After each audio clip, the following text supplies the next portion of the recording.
if you've watched one of the first videos on my channel, you already know what this little thing right here is.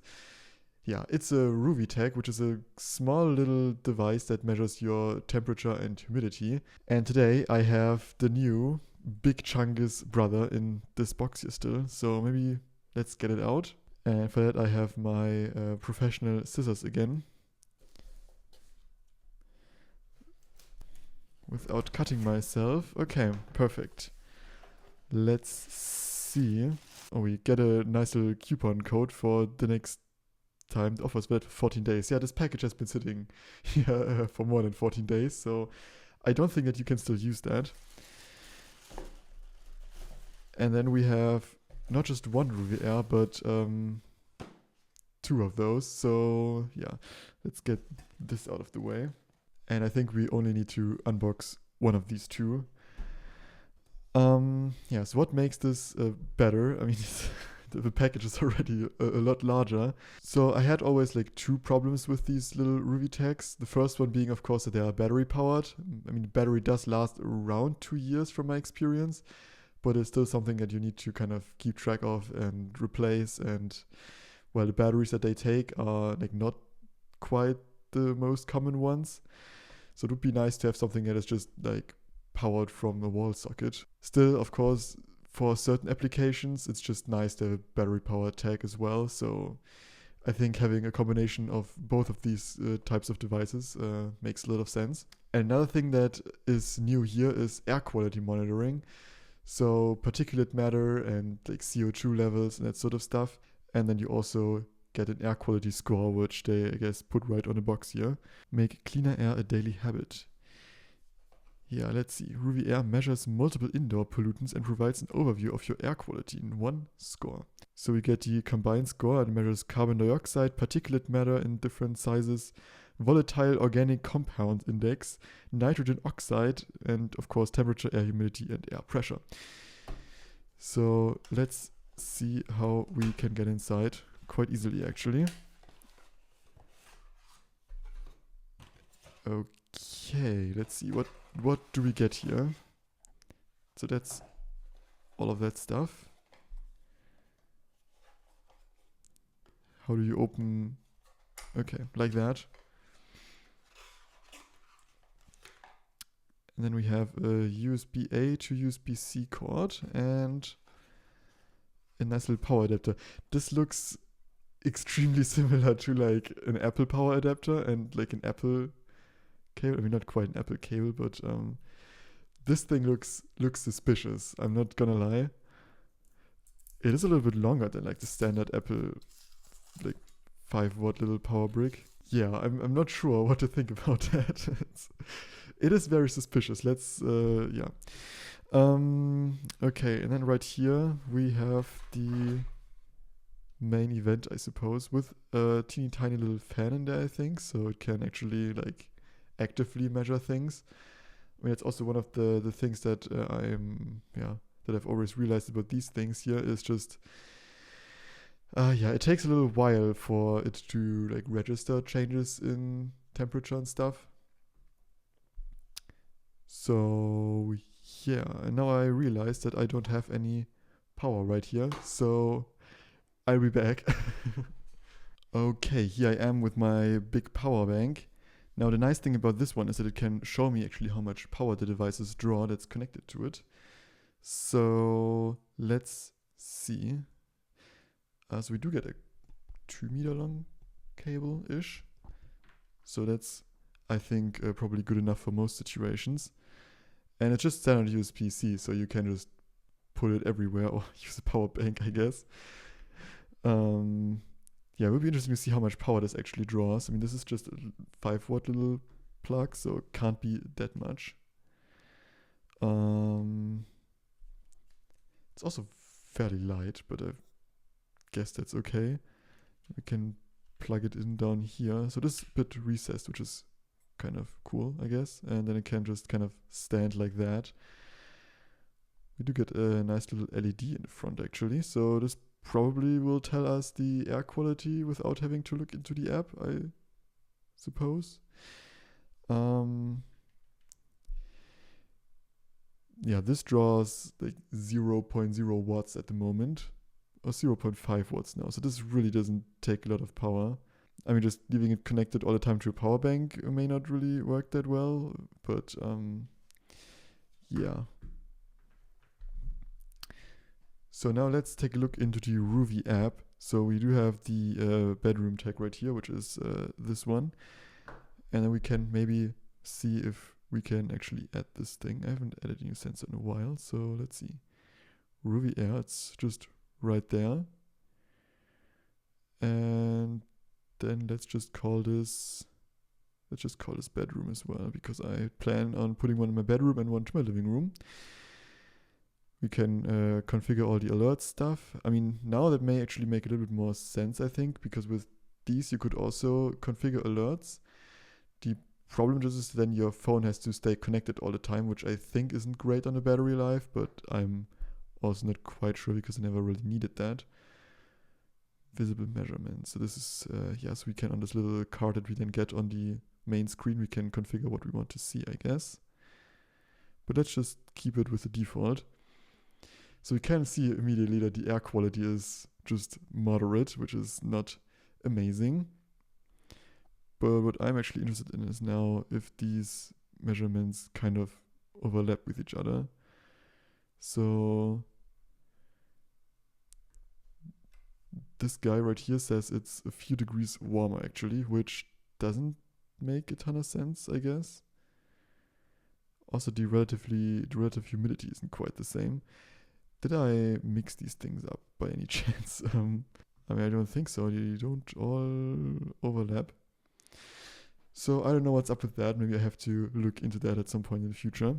Yeah, it would be kind of nice if they like matched up in their measurements a little bit more. I'm not quite sure if they just take a bit to calibrate or something.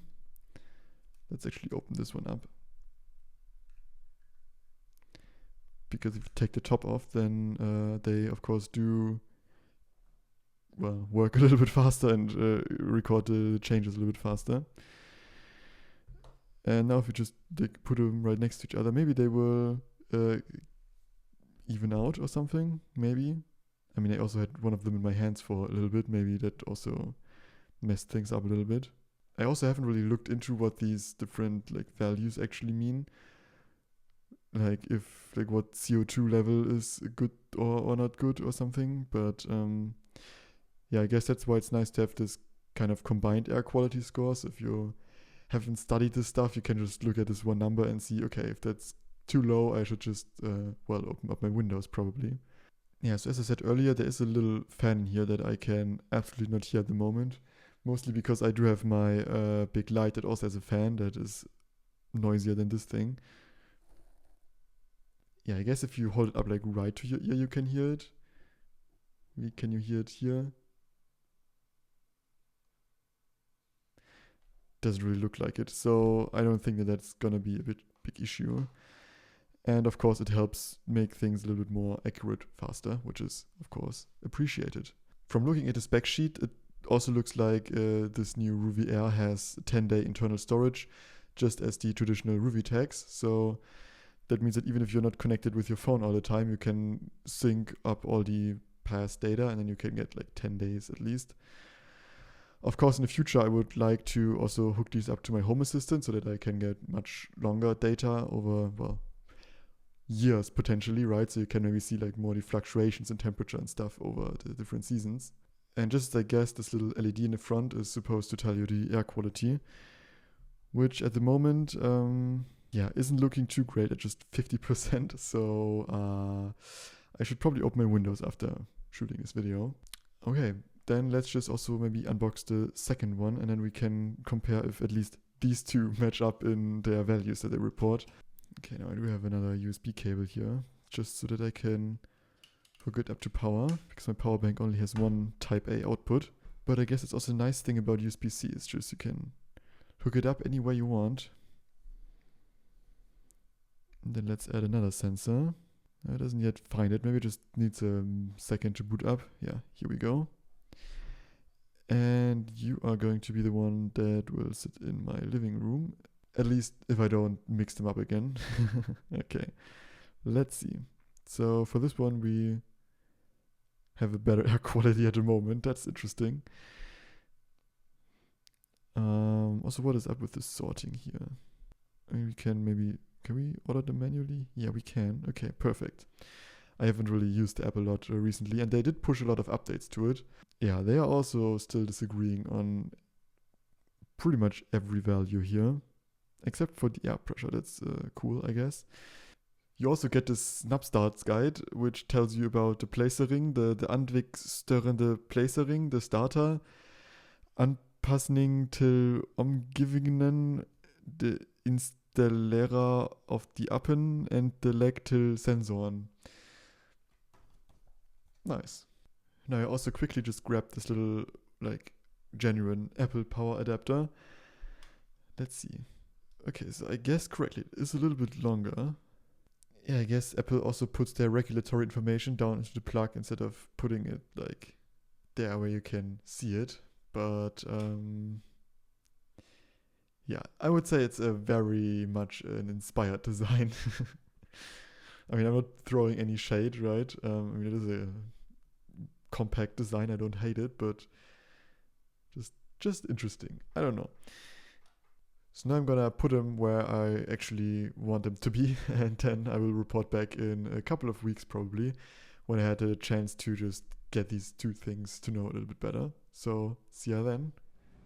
Okay, so it's been a couple of weeks now. Actually, we are now in a whole nother year. So it's now time to talk a little bit about my experience with the two new Ruuvi Airs that I got. So first up, during the unboxing, I noticed that the measurements didn't quite match up between the two Ruuvi Airs and my old Ruuvi Tag that I had laying around.